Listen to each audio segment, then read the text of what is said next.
Sense and Sensibility Chapter 12. As Eleanor and Marianne were walking together the next morning, the latter communicated a piece of news to her sister, which, in spite of all that she knew before of Marianne's imprudence and want of thought, surprised her by its extravagant testimony of both. Marianne told her, with the greatest delight, that Willoughby had given her a horse, one that he had bred himself on his estate in Somersetshire, and which was exactly calculated to carry a woman. Without considering that it was not in her mother's plan to keep any horse, that if she were to alter her resolution in favor of this gift, she must buy another for the servant, and keep a servant to ride it, and after all, build a stable to receive them, she had accepted the present without hesitation, and told her sister of it in raptures. "He intends to send his groom into Somersetshire immediately for it," she added, "and when it arrives we will ride every day. You shall share its use with me. Imagine to yourself, my dear Eleanor, the delight of a gallop on some of these downs." Most unwilling was she to awaken from such a dream of felicity to comprehend all the unhappy truths which attended the affair, and for some time she refused to submit to them. As to an additional servant, the expense would be a trifle. Mamma, she was sure, would never object to it, and any horse would do for him. He might always get one at the park. As to a stable, the merest shed would be sufficient. Eleanor then ventured to doubt the propriety of her receiving such a present from a man so little, or at least so lately known to her. This was too much. "You are mistaken, Eleanor," said she warmly, "in supposing I know very little of Willoughby. I have not known him long indeed, but I am much better acquainted with him than I am with any other creature in the world, except yourself and mamma. It is not time or opportunity that is to determine intimacy, it is disposition alone. 7 years would be insufficient to make some people acquainted with each other, and 7 days are more than enough for others. I should hold myself guilty of greater impropriety in accepting a horse from my brother than from Willoughby. Of John the First know very little, though we have lived together for years, but of Willoughby my judgment has long been formed." Eleanor thought it wisest to touch that point no more. She knew her sister's temper. Opposition on so tender a subject would only attach her the more to her own opinion.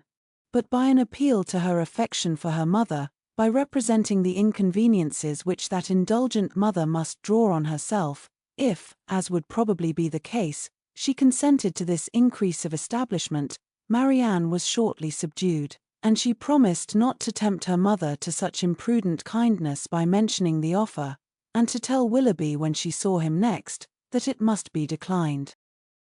She was faithful to her word, and when Willoughby called at the cottage, the same day, Eleanor heard her express her disappointment to him in a low voice, on being obliged to forego the acceptance of his present. The reasons for this alteration were at the same time related, and they were such as to make further entreaty on his side impossible.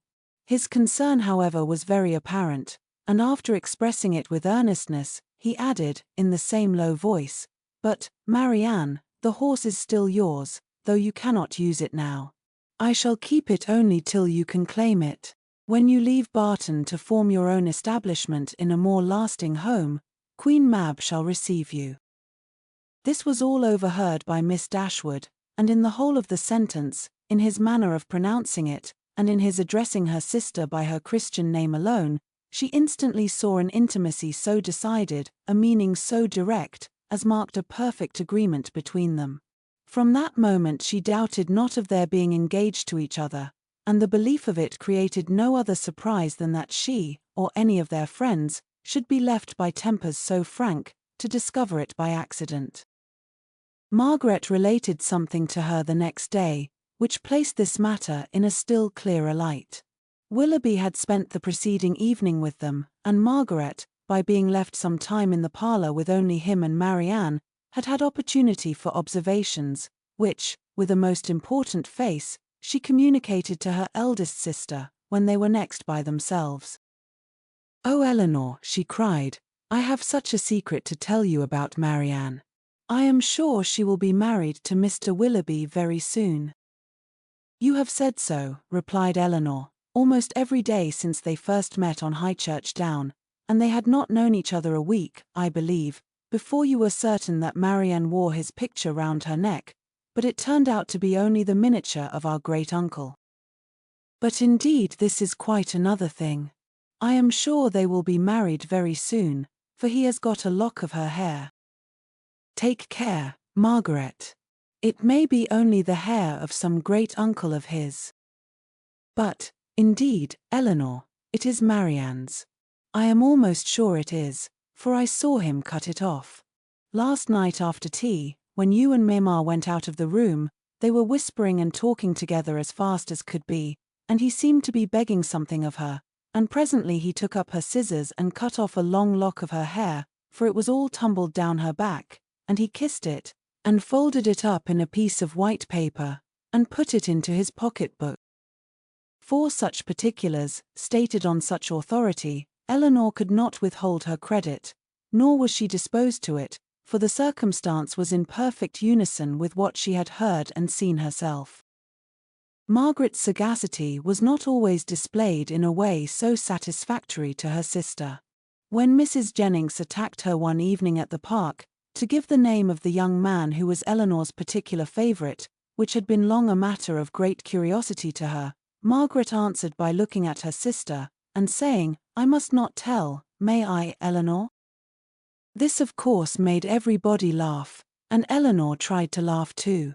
But the effort was painful. She was convinced that Margaret had fixed on a person whose name she could not bear with composure to become a standing joke with Mrs. Jennings. Marianne felt for her most sincerely, but she did more harm than good to the cause, by turning very red and saying in an angry manner to Margaret, "Remember that whatever your conjectures may be, you have no right to repeat them." "I never had any conjectures about it," replied Margaret, "it was you who told me of it yourself." This increased the mirth of the company, and Margaret was eagerly pressed to say something more. "Oh, pray, Miss Margaret, let us know all about it," said Mrs. Jennings. "What is the gentleman's name?" "I must not tell, ma'am. But I know very well what it is, and I know where he is too." Yes, we can guess where he is, at his own house at Norland to be sure. He is the curate of the parish, I dare say." "No, that he is not.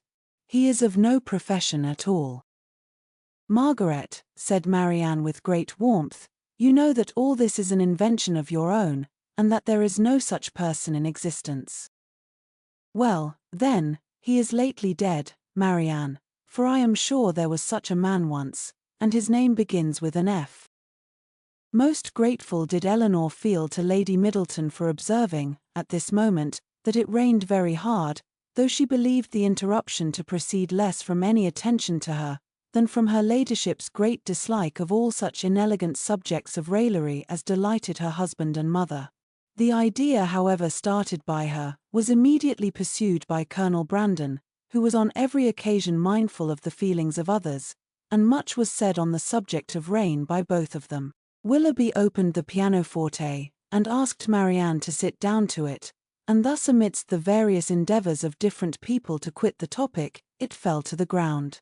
But not so easily did Eleanor recover from the alarm into which it had thrown her. Party was formed this evening for going on the following day to see a very fine place about 12 miles from Barton, belonging to a brother-in-law of Colonel Brandon, without whose interest it could not be seen, as the proprietor, who was then abroad, had left strict orders on that head.